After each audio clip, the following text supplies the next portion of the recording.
Captain Prabhakaran movie ரீரிலீஸ்க்கு வந்திருக்கோம். உண்மையிலே அந்த படம் ரிலீஸ் ஆகும்போது நாங்கள் பிறக்கவே இல்லை. டிவியில் சின்ன டிவியில் பார்த்தது. ஆனால் பிக் ஸ்க்ரீனில் பார்க்கும்போது ரொம்ப ஆச்சரியமாக இருந்தது. அந்த காலத்தில் இப்படி ஒரு படம் எடுக்க முடியுமா அப்படின்ட்டு. ஏன்னா இப்போ எவ்வளோ டெக்னாலஜி வந்துருச்சு. இப்போ வர படங்கள் ஏகப்பட்ட படங்களை நம்ம ஈஸியாக பார்த்தோன்னே சொல்கிறோம். சாங்ஸ் வேறு லெவல். உண்மையிலே 2 சாங்க்குமே செம்ம வைப்புன்னே சொல்லலாம். ஆனால் ஒன்ஸ் மோர் தான் போடல, அதுதான் வருத்தமாக இருந்தது. இன்னொரு ஒன்ஸ் மோர் போட்டு தான் பயங்கரமாக டான்ஸ் ஆடி இருக்கலாம். அதுவும் என்ன ரம்யா கிருஷ்ணன் அளவுக்கு ஆட முடியாது, சும்மா லைட்டாவது நாங்க டான்ஸ் ஆடி இருக்கலாம் அப்படிங்கிற மாதிரி இருந்தது. அதுவும் அந்த ஆட்டமா தேரோட்டமா அந்த சாங்லாம் வேற லெவல்னே சொல்லலாம். அதை தாண்டி எனக்கு இந்த படத்துல உண்மையே சொல்லணும்னா, நம்ம ஹீரோவுக்கு எந்த அளவுக்கு விஜயகாந்த் சாருக்கு ஒரு வைப்ரா கத்துறது, அந்த எமோஷனல் ஆகுறதுலாம் இருந்தது, அதே அளவுக்கு ஆப்போசிட் மன்சூர் அலிகான் சாருக்கு இருந்தது. ஏன்னா ஹீரோ பாத்தீங்கன்னா அந்த படத்துல வந்து கிட்டத்தட்ட ஒரு 40 நிமிஷம் கழிச்சு தான் சார் வராரு. 37 நிமிஷமா 38 செகண்ட்லயே 38 நிமிஷத்துலயே வராங்க. அதுக்கு முன்னாடி ஃபுல்லாவே மன்சூர் அலிகான்ஸும் சரத்குமார் சார் தான் கட்டாங்க.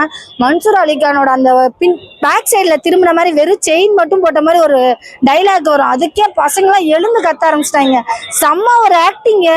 அவர் இந்த அளவுக்கு ஆக்ட் பண்ணுவாரா அப்படிங்கிற அளவுக்கு நம்ம யோசிக்கிற அளவுக்கு இருந்த மாதிரி இருந்தது. ஏன்னா ஒரு இடத்துல சித்தப்பான்னு சொல்ற மாடுலேஷன் கோவமா அடிச்சு நொறுக்கிறதா இருக்கட்டும், அதே நேரத்துல பாத்தீங்கன்னா பெரியமான்னு சொல்றதா இருக்கட்டும், அந்த மாடுலேஷன் மாத்திர விதலா இருக்கு பாத்தீங்களா, அதெல்லாம் சூப்பரா இருந்துச்சுன்னே சொல்லலாம். உண்மையிலே அதை தாண்டி இன்னொரு ஒரு முக்கியமான விஷயம் சொல்லணும்.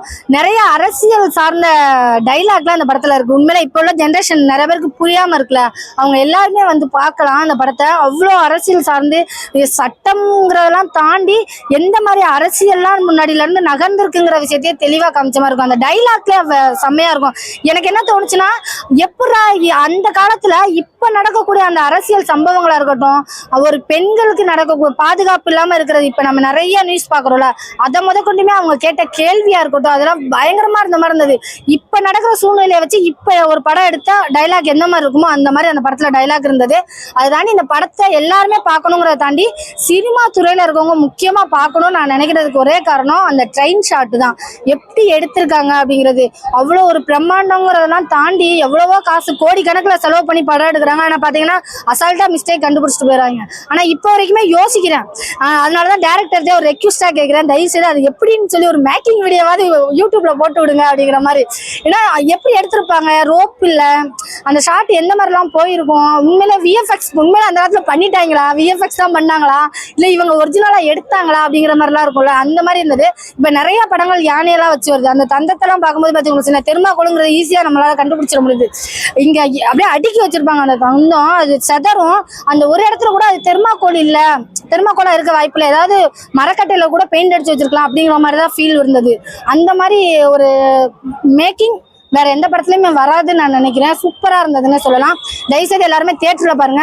அவர் நம்ம கூட இல்ல, அவருக்காக நம்ம ஒரு சின்ன விஷயம் பண்ணணும் அப்படின்னா இந்த ஒரு விஷயம் தான் நம்மளால பண்ண முடியும்னு நினைக்கிறேன். இதுக்கு மேல வேற எதுவும் பண்ண முடியாதுன்னு நினைக்கிறேன். இந்த இடத்துல இந்த மிஸ்டேக்கு, இந்த இடத்துல மிஸ்டேக்கு அப்படின்னு சொல்லிட்டு எத்தனை ஒரு படத்தோட மிஸ்டேக் வீடியோஸ் எத்தனை போடுறாங்க.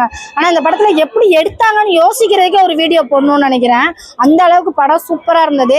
அதுவும் டைலாக்மே வேற லெவல்ல இருந்தது. எனக்கு ஒரே ஒரு வருத்தம் என்னன்னா, இந்த உண்மையில இந்த படத்தை ரசிக்கும் போது விஜயகாந்த் சார் ஒரு நல்ல மனுஷருங்கிறத தாண்டி நல்ல சினிமா துறையில உள்ள ஒரு ரசிக்கக்கூடிய ஒரு ரசிகனாவே பார்க்கக்கூடிய ஒரு ஆளுன்னே சொல்லலாம். அவரை மிஸ் பண்றோமே அப்படின்னு நினைச்சா ரொம்ப கஷ்டமா இருக்கும் உண்மையே சொல்லணும்னா.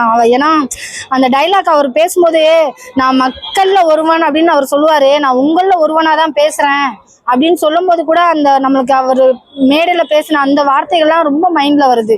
அந்த அளவுக்கு ரொம்ப வருத்தமா இருந்தது. உண்மையிலே நல்ல ஒரு மனுஷரை இழந்துட்டோமே. ஆனா அவர் எவ்வளவு கஷ்டப்பட்டிருப்பாரு. எத்தனை ட்ரோல் வீடியோ பண்ணாங்க மீடியா, சும்மாவா இருந்தாங்க, ட்ரோல் அவ்வளோ ட்ரோல் வீடியோ வந்தது. அப்பெல்லாம் அவர் எவ்வளவு வருத்தப்பட்டிருப்பாரு அப்படிங்கிற மாதிரி ஒரு ரொம்ப ஃபீலா இருக்கு.